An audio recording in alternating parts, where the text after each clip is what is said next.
Henry Climbs a Mountain by D.B. Johnson.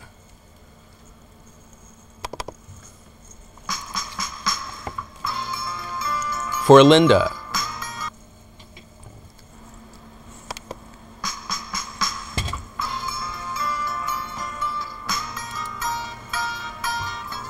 For Linda.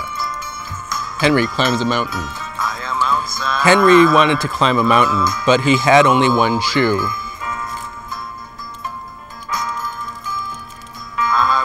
His other shoe was at the shoemaker's being fixed.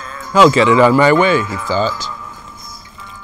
But on his way to the shoemaker's shop, Henry was stopped by Sam the tax collector. Henry, he said, you haven't paid your taxes. Pay a state that lets farmers own slaves?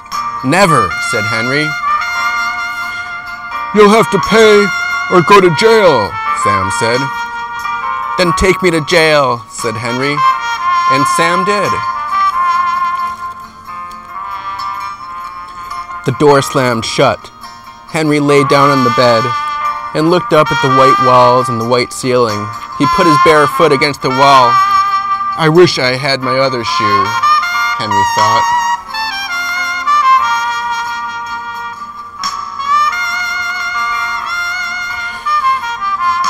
He took crayons from his pocket and drew a shoe on the white wall. Beside the shoe, he drew a flower with a hummingbird on it. Next, Henry drew the tree the hummingbird lived in. Under the tree, he drew a path that crossed a river and climbed a mountain. Henry got his shoes wet. As he drew up the wall, he sang a song. The bear goes over the mountain, the bear goes over the mountain, the bear goes over the mountain to see what he can see. Henry climbed up waterfalls. He marched in and out of clouds. When it started to rain, Henry pulled his hat down and put on his coat. He drew a hawk soaring in the clouds on the ceiling.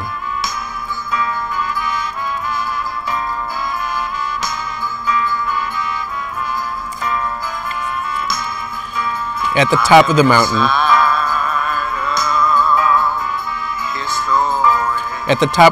Henry met a traveler coming up the other side. He was singing this song. The other side of the mountain, the other side of the mountain, the other side of the mountain will set me free at last. Henry and the traveler sat together on the mountaintop. They talked and laughed, and they sang more songs. You have no shoes, said Henry. Are you walking far?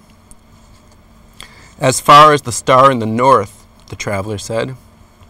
That's a long way, said Henry. Take my shoes. The traveler put on Henry's shoes.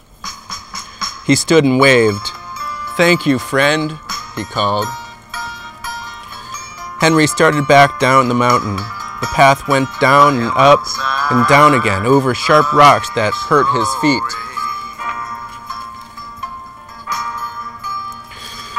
He tripped over tree roots and logs in the path. Ouch, said Henry. One time he caught his foot in a rabbit hole. It looks hungry there in its cave.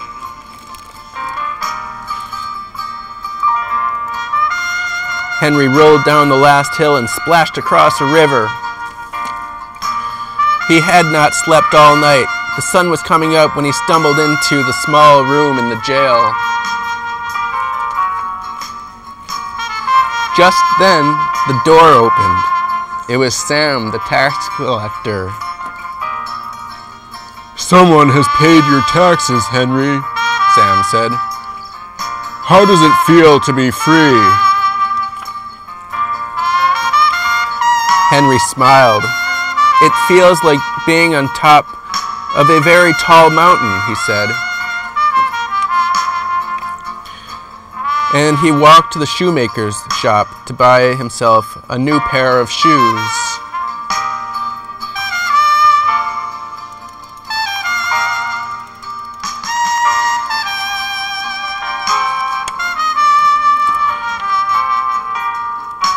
about Henry. Henry David Thoreau was a great thinker and writer who lived in Concord, Massachusetts more than 150 years ago. Henry loved climbing mountains. He loved being outdoors and being free to climb anytime he wanted. Nothing could stop Henry from roaming free. One time he spent the night locked in jail, but even then he did not feel shut in.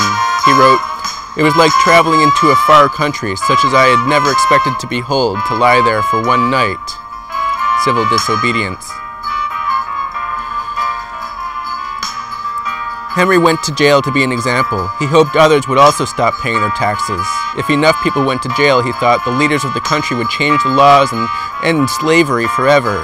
Henry told all this to the people of Concord in a speech called Civil Disobedience.